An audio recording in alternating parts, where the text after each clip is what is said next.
السويدة بتسف التراب. إذا كانوا مفكرين المرياع وقطيعه الضباع إنه السويدة أو الجبل ممكن يركع، بيكونوا غلطانين. إذا كانوا مفكرين إنهم بيقتلوا السويدة من الجوع، بيكونوا غلطانين. السويدة بتوزع كرامة عليهم وعلى اللي بيشد على ايدهم.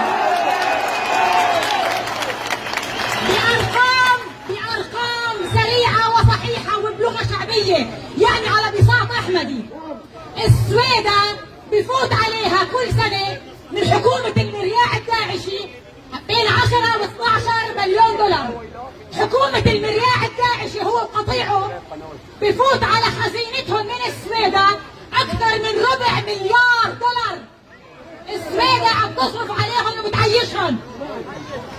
بالإضافة ساعتها إحنا أهل مكة نضرب شعابها، إحنا بنستقل ومنا لراسنا نصطفل. حيك يا أصيلي. بالإضافة لأنه هن لو بدهم يهدى بالهم هن بيسعوا لاستقلالنا، ما رح نهدي بالهم، ما رح نقبل نكون تحت عبايتهم، ما رح نقبل. المجزرة اللي صارت بالسويدة فتحت على حكومة الجولاني الداعشي المرياع مجهول النسب هو وقطعانه، فتحت عليهم المشرور، فتحت عليهم منهم الصرف الصحي، هالدواعش الإرهابية.